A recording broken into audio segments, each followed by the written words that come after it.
नमस्कार, मैं हूं सारिका पंकज और आपने सुनना शुरू किया है साहित्य तक।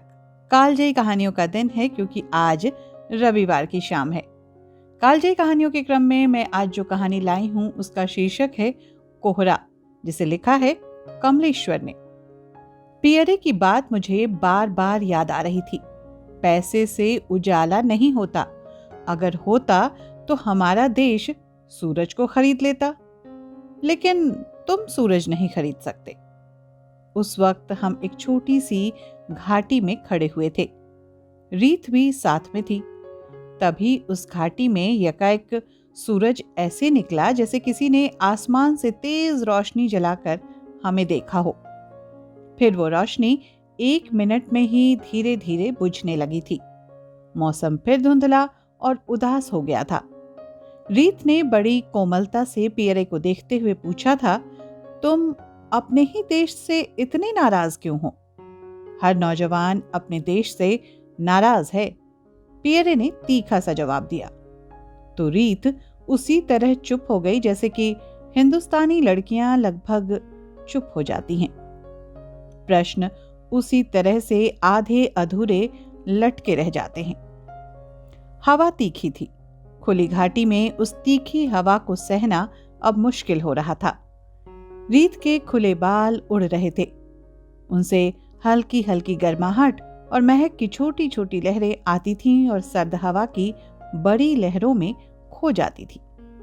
चारों तरफ घना कोहरा घिरने लगा था। हमें पतझड़ से भरे जंगलों में से होते हुए वापस लौटना भी था। आखिर खुली घाटी में कोई कब तक रुक सकता है भला? कुछ ऐसी ही बात पियरे ने भी कही थी जो मेरे अवचेतन में ठहरी हुई थी। रीत के पास से कभी कभी ओस भीगी घास की गंध फूटती थी, कभी पतझड़ के सूखे पत्तों की कोसी कोसी महक। मुझे लगता था कि उसकी इस गंध का कुछ हिस्सा मेरा भी था, पर वो बात वहीं रुकी हुई थी।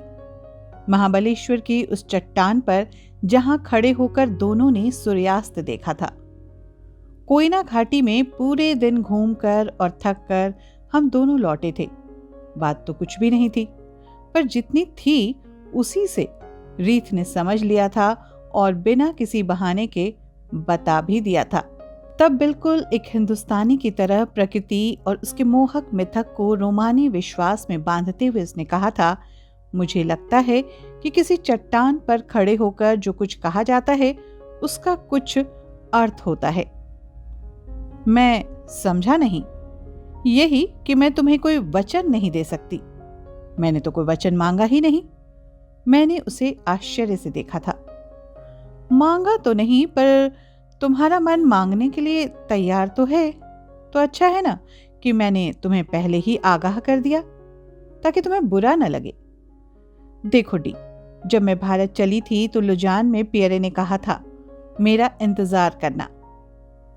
मैं उसका इंतजार करने के लिए मजबूर हूं, क्योंकि मैंने उससे कहा था, अच्छा मैं इंतजार करूंगी। और तब से मुझे मालूम है कि रिथ और मेरे बीच कुछ भी घटित नहीं हुआ था और वो किसी का इंतजार करती रही और मैं किसी और का। महाबलेश्वर की कोयना घाटी में हम दोनों फिर आदिवासियों के बीच काम करने लौट गए थे। जीप में बैठे बैठे रिथ ने कहा था, पता है ऑस्कर वाइल्ड ने क्या लिखा है? किस संबंध में? उसी के बारे में जिसके बारे में तुम सोच रहे थे। मैं फिर आश्चर्य में पड़ गया। रीत हमेशा मन की बातों को रहस्यमय बना देती थी। वो खुद ही बोली, यही लिखा है कि शादी वो रोमांस है जिसमें कोई एक मुख्य पात्र पहले ही अध्याय में मर जाता है। मैं रीत के मन में उठ रहे ज्वार भाटे को पहचान रहा था। हालांकि हमारे बीच इस तरह की बातों के लिए कोई बहुत गहरी इच्छा या आकांक्षा नहीं थी, पर दोस्तों की तरह हम ये बातें भी कर तो सकते ही थे। एक बात है ना? क्या? यही कि एक दूसरे को चाहने से जरा उन चीजों और बातों की जरूरत होती है जिन्हें दोनों मिलकर चाह सकें, या कुछ बातें और हालातों से एक सी नफरत कर सकें। मैंने बात का रुख ही बदल दिया था। ये तुम्हारी सोच नहीं है। तुम मुझे कितना जानती हो? तुम्हें ज्यादा तो नहीं, पर तुमसे ज्यादा भारत को जान सकी हूं। उसी के कुछ दिनों बाद मैं कोयना से लौट आया था। रीत का कुछ काम बाकी था, सो वो 3 महीने बाद लौटी। मुंबई में बाद में मुलाकात हुई। उसने पियर से फोन पर बात की और चौथे दिन अपने देश स्विट्जरलैंड लौट गई। ये तो आकस्मिक ही था कि लुजान के जिस कम्यून में मुझे ठहरना था, रीत और पियरे भी उसी कम्यून में रह रहे थे। हम विश्वास ही नहीं कर सके थे कि हम इस तरह एक दूसरे को कभी याद किए बिना यूं मिल जाएंगे। ये तो मुझे मालूम था कि रीत लुजान में रहती थी, उसका पता भी मेरे पास था, पर नए वर्ष का एक कार्ड उस पते से लौट आया था। बस मेरे और रीत के बीच का ही वही अंतिम एहसास था। मैंने तो फिर कार्ड भी भेजा था। रीत ने अपने देश पहुंचकर एक लाइन का पत्र तक नहीं लिखा था। मन में न कोई नाराजगी थी न उदासी, पर इस तरह एक घटना के रूप में मिलकर मुझे खुशी बहुत हुई थी। ये तो कभी सोचा ही नहीं था कि इतना नाटकीय था यह मिलना कि हम अवाक से रह गए। फिर रीत ने पियरे से मेरा परिचय करवाया था। मुझे अच्छा ये भी लगा था कि रीत अब पियरे के साथ थी, यानी महाबलेश्वर की उस चट्टान पे खड़ी रीत ने जो कुछ कहा था उसमें सचमुच कुछ अर्थ था। शादी उन्होंने अभी नहीं की थी, पर वो इस कम्यून के 2 सदस्यों की तरह अलग अलग कमरों में रह रहे थे। साथ होने का ये नितांत निस्संग सुख था। रीत मुझे चाय पिलाने अपने कमरे में ले गई थी। बाहर शुरू सर्दी की पैनी हवा चल रही थी। खिड़की से दिखाई देती पहाड़ियां कोहरे में डूबी हुई सी लग रही थी। लगता था वो सफेद मफलर लपेटे हों जैसे। ये कितना अजीब है। क्या इस तरह मिलना? कहते हुए रीत मेंथल की चाय बनाती रही। हाँ कहकर मैं दीवार पर चिपके एक पोस्टर को देखता रहा। वो एक व्यंग पोस्टर था। तमाम भेड़ें सिर झुकाकर एक साथ चली जा रही थीं, झुंड की झुंड। हम सेठों के सेठ हैं, चाय रखते हुए रीत बोली। मतलब? यानी हम स्विट्जरलैंड वाले, हम सेठ मुल्कों का पैसा अपने यहाँ रखते हैं। हम पैसा से पैसा उगाते हैं, और गरीब मुल्कों को तुम्हारा देश हथियारों के स्पेयर पार्ट्स बेचता है ताकि गरीब देशों में उन्नति न हो। ये पियरे की आवाज थी। वो दरवाजे पर दस्तक देकर अंदर आ गया था। रीत ने चाय 3 हिस्सों में बांट दी। हम तीनों चाय पीने लगे। ये व्यंग पोस्टर क्या है? ये स्विस मजदूरों की विफल हड़ताल पर एक टिप्पणी है। सारी भेड़ें सिर झुकाए वापस लौट रही हैं। ये लिखा क्या है? रेतो वाला नारमेल, यानी सब सामान्य हो गया है। रीत ने अंग्रेजी में बताया। चाय की घूंट से उसके होठ भीगकर बड़े मोहक हो गए थे, पर इस भारतीय मन में ये बात बार बार उठती थी। ये मेरे लिए नहीं है, ये मेरे लिए बिल्कुल नहीं है। अनासक्ति का भारतीय महामंत्र। हम दवाएं बनाते हैं, ये पियरे का स्वर था। पूरी दुनिया को दवाएं देते भी हैं, पर हमारे पास अपने रोगों की दवा नहीं है। रीत ने बड़ी कातर दृष्टि से पियरे को देखा था। डी, हर वक्त अपने देश से नाराज रहना कोई बहुत अच्छी बात नहीं है। और ये डी सुनकर मेरे मन में कुछ झंकार सी उठी थी। शायद रीत भूल गई थी कि उसने भारत में कई बार इसी डी से मुझे पुकारा था। लेकिन पियरे ने रीत की बात की ओर कोई खास ध्यान नहीं दिया था। वो बोला, हमारे देश की दवाई कंपनियों में सभी पड़ोसी देशों के मजदूर रोजाना आते हैं। शाम को इंटरनेशनल ट्रेनों से अपने देशों और घरों को लौट भी जाते हैं। दूसरी सुबह फिर आते हैं, फिर लौट जाते हैं और फिर आते हैं। इसी में दिन पर दिन बीतते चले जाते हैं। आजकल थोड़ी क्राइसिस है। युगोस्लाविया देश ही दुनिया के नक्शे से मिट गया। सोवियत यूनियन की तरह अब युगोस्लाव मजदूर नहीं आते। वो दवाएं बनाने की जगह हाथों में गन लिए अपने ही सर्बियन या क्रोशियन या बोस्नियन लोगों को मार रहे हैं। ये अच्छा है क्या? अच्छा हो या ना हो, हम हत्याओं का विरोध तब करते हैं जब उनका असर हमारी अर्थव्यवस्था पर पड़ता है। नहीं तो हम खुद हत्याओं के लिए हथियारों का सौदा करते हैं और मुनाफा भी कमाते हैं। डी, तुम बहुत नाराज हो, कहते हुए रीत ने उसके बालों को लहरा दिया। चलो इन्हें घुमा लाएं। पियरे ने चाय के प्याले को उठाते हुए प्रस्ताव रखा था और हम तीनों लेमन के तट से होते हुए चिनार के दरख्तों के झड़ते पीले और लाल पत्तों के कालीन पर से गुजरकर इस छोटी खूबसूरत घाटी में आ गए थे। पठार पर बसा है लुजान। पठार भी समतल नहीं, ऊंचा नीचा। पियरे का मन लगता था कि कभी कभी एकदम उचट जाता था। वो बातें करते करते अपने भीतर ही समा जाता था। बहुत खूबसूरत आदमी था पियरे, पर उसके भीतर क्या चटका हुआ था ये मुझे तब तक पता नहीं था। मन में जरा सी देर के लिए ये भी आया था कि कहीं पियरे मुझसे ही तो खींचा हुआ नहीं था। रीत ने उसे कुछ बता दिया हो शायद, उन थोड़े से भारतीय दिनों के बारे में। तो कहीं उसके मन में मैं तो नहीं खटक रहा था। यूं बताने के लिए था भी क्या, वो तो एक नाटक भर था जो हमने खुद लिखा और खुद ही खेला था, पर उसके पात्रों को हमने जिया नहीं था। यूं भी रीत और पियरे के सघन संबंधों में कोई वर्जना या हिचक भी दिखाई नहीं दी थी। धीरे धीरे हम पठार और उस घाटी में उतर आए थे। पियरे रीत का हाथ थामे हुए था। नीचे उतरते हुए रीत ने पियरे से पूछा, अब तुम्हारा मन क्या कहता है? मैं संदर्भ नहीं समझ पाया, वो बात मेरे लिए थी भी नहीं। पियरे ने उसे उत्तर दिया, सुबह तक सोचूंगा। तुम अपनी आत्मा को इतना मत झकझोरो। मुझे लगा कि ये उनकी व्यक्तिगत बात थी, पर पियरे के उत्तर ने मेरे कयाम को तोड़ दिया। वो तल्खी से बोला, इन लोगों ने किसी की आत्मा को छोड़ा है क्या? आत्मा है कहाँ? रीत फिर हिंदुस्तानी लड़की की तरह चुप हो गई और हम रास्ते भर लगभग चुपचाप चलते हुए कम्यून में लौट आए थे। शाम हो रही थी। खाने का बड़ा कमरा, वहीं सूचना वाला बड़ा सा बोर्ड लगा हुआ था। पता चला कि एक साथ खाने के लिए सब यहीं जमा होते थे, पर कुछ एक उस बोर्ड पर अपनी अनुपस्थिति का संदेश लिखकर चले गए थे। मुझे भी दस्तक देकर बुला लिया गया था। बड़े से कमरे में ग्रीक गायक थियोडोराकिस और मैक्सिकन गायिका जॉन बायज के बड़े बड़े चित्र लगे हुए थे। वहीं अमेरिकन और मैक्सिकन गायिका जॉन बायोज, जो निग्रो लोगों की आजादी के लिए गाती रही है। थियोडोराकिस को तो ग्रीस से देश निकाला मिला हुआ था। हाँ, क्योंकि ये ग्रीस के फौजी शासन से आजादी मांगता था, गाता था और फिर आजादी मांगता था।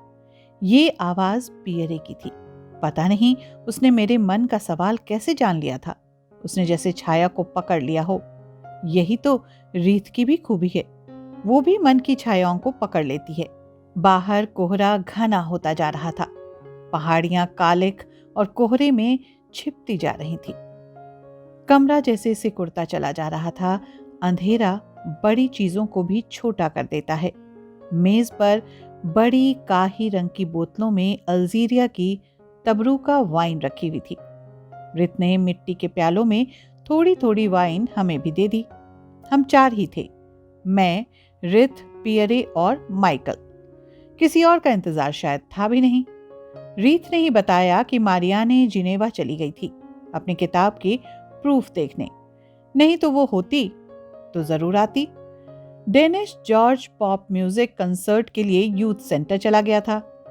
मैं इधर उधर देख ही रहा था। तब तक रीत ने मिट्टी के बड़े प्याले में उबले आंडुओं के कतरों पर सफेद रम डालकर मोमबत्ती से उसे जला दिया था।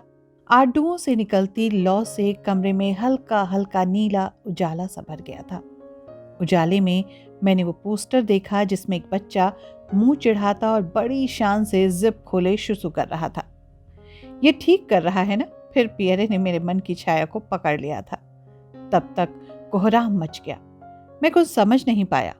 रीत ने मोमबत्तियां बुझा दी और फिर रीत, पियरे और माइकल कांच की खिड़कियों के पार देखने की कोशिश करने लगे।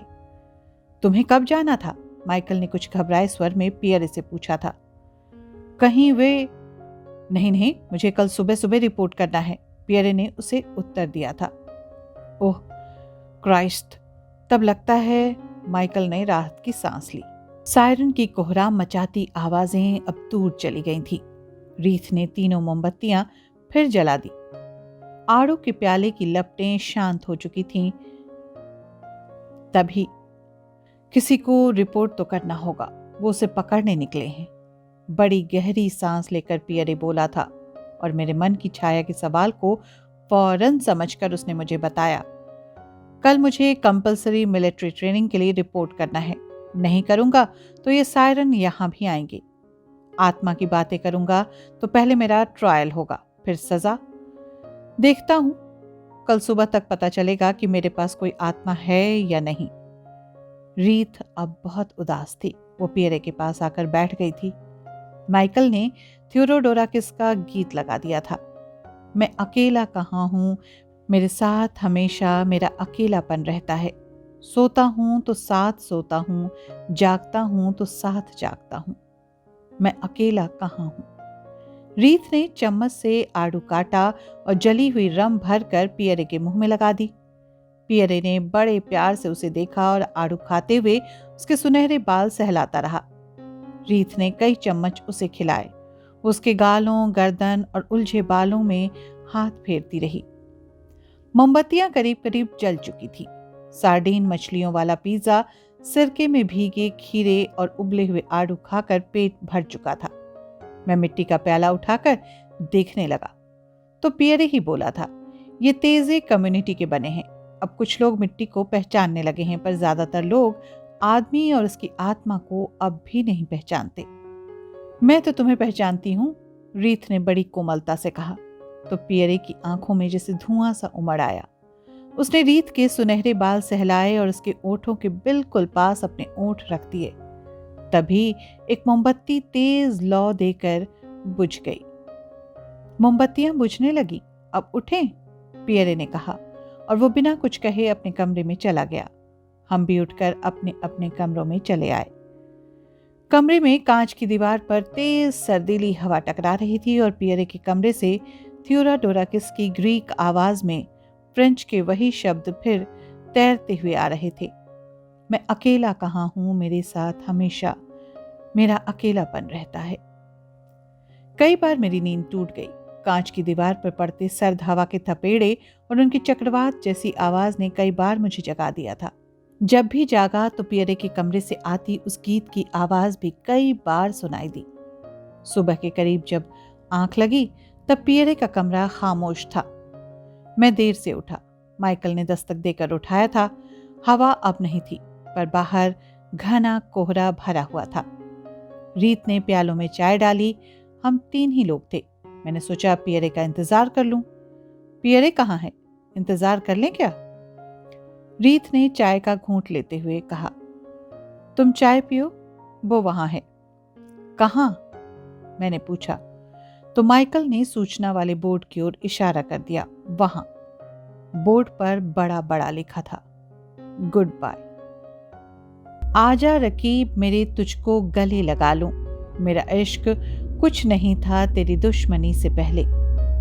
अपने उपन्यास कितने पाकिस्तान के 3रे संस्करण की भूमिका में हमारे दौर के सर्वाधिक चर्चित कथाकारों में से एक कमलेश्वर ने ये पंक्तियां लिखी थीं।